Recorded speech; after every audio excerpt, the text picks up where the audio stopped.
शिवलिंग पर पैर रखने वाला यह भक्त कौन है? यह कहानी है आंध्र प्रदेश के श्रीकालाहस्ती की, जहां एक शिकारी तिन्ना ने भक्ति के सारे नियम तोड़ दिए। तिन्ना भोले भाले थे, उन्हें शास्त्रों का ज्ञान नहीं था, लेकिन एक दिन जब उन्होंने जंगल में एक शिवलिंग को देखा तो उन्हें लगा कि यह उनका भगवान है और यह अकेला भूखा है। तिन्ना ने उसी पल शिव को अपना भगवान मान लिया। वह दिन भर जंगल में शिकार करते और शिकार से लौटने के बाद रात के गहरे अंधेरे में शिवलिंग के पास आते थे। तिन्ना की भक्ति अनोखी थी। वह स्वर्णमुखी नदी से मुंह में पानी भरकर लाते थे और शिवलिंग को नहलाते थे और खाने के लिए खुद शिकार करके सबसे बढ़िया मांस अर्पित करते थे। मंदिर के पुजारी सुबह सुबह आते तो देखते शिवलिंग पर मांस के टुकड़े और जूठन पड़ी है। पुजारी कन्नप्पा की इस अपवित्र पूजा से बहुत दुखी थे और बार बार मंदिर साफ करते थे। उन्होंने दुखी होकर भगवान से गुहार लगाई कि यह घिनौना काम कौन कर रहा है। तब एक रात भगवान शिव ने पुजारी को सपने में दर्शन दिए और कहा, घबराओ नहीं, कल तुम छिप कर देखना, मैं तुम्हें उस भक्त की सच्ची भक्ति दिखाऊंगा। अगली रात पुजारी छिप कर देख रहे थे। कन्नप्पा अपनी रोज की तरह पूजा करने आए। तभी शिवलिंग की दाईं आंख से अचानक खून बहना शुरू हो गया।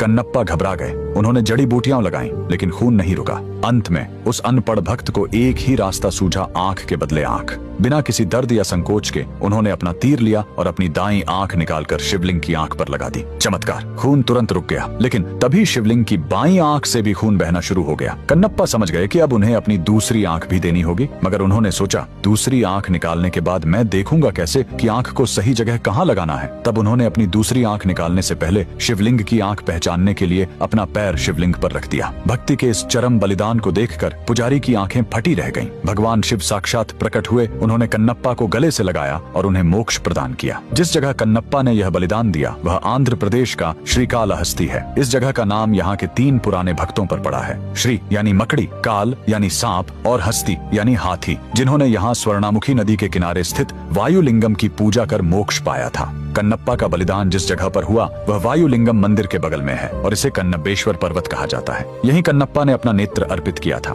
मंदिर तक पहुंचने के लिए लगभग 325 सीढ़ियां चढ़नी पड़ती हैं। ऊपर आपको भक्त कन्नप्पा का मंदिर मिलेगा और उसके ठीक ऊपर भगवान गौरी शंकर की एक विशाल श्वेत प्रतिमा है। भक्त कन्नप्पा के इस बलिदान के लिए कमेंट में हर हर महादेव जरूर लिखें।